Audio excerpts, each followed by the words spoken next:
Hello dear students, कसे आहात सर्वजण? आय होप तुम्ही सगळे मजेत असाल. So let us discuss this question students.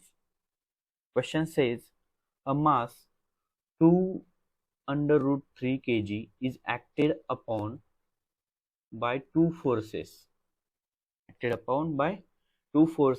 which are inclined to each other at 60 degree. दोन फोर्सेस आहेत, ते काय झालेले, इन्क्लाइन झालेले इच अदरला किती 60 डिग्रीने. Each of the magnitude is 1 Newton. प्रत्येकाची मॅग्निट्यूड किती त्या फोर्सची, तर 1 न्यूटन एवढी मॅग्निट्यूड आहे. The acceleration of that mass means acceleration ह्या टोटल सिस्टीमचं काय असणार आहे. आणि आपल्याला इथे काय गिवन आहे, sin 30 that is equal to cos 60 which is equal to 0.5 आहे. असं आपल्याला इथे गिवन आहे. तर आता इथे की कन्सेप्ट काय यूज करायची आपल्याला, की कन्सेप्ट काय आहे इथे, तर रिझल्टंट फोर्सची की कन्सेप्ट आहे. काय आहे, रिझल्टंट फोर्स. आणि हा की कन्सेप्ट कशावरून आलेला आहे, आपला parallelogram law of vectors, law of parallelogram law of vectors हा आहे आपला की कन्सेप्ट. तर आपल्याला गिवन कुठल्या कंडिशन्स दिल्यात त्या आपण बघूयात. आपण तो गिवन जर पाहिला आपण, तर मास जे आहे m इज इक्वल टू किती आहे, m which is equal to दिलेला आहे 2 under root 3 kg. त्यानंतर आपल्याला काय गिवन आहे, फोर्सेस, जे दोन्ही फोर्सेस आहे त्याची व्हॅल्यू आपल्याला 1 न्यूटन दिलेलं आहे. म्हणजे F1 equal to F2 that is equal to 1 newton. आणि थिटा किती दिलेला आहे आपला, angle theta is equal to 60 degree दिलेला आहे. मग आपल्याला माहित आहे की रिझल्टंट फोर्स आपण कसा काढतो. Resultant force that is R, resultant force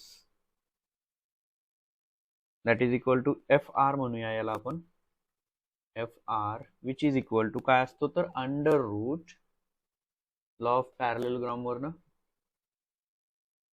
under root F1 square plus F2 square plus twice of F1 F2 multiply by cos theta.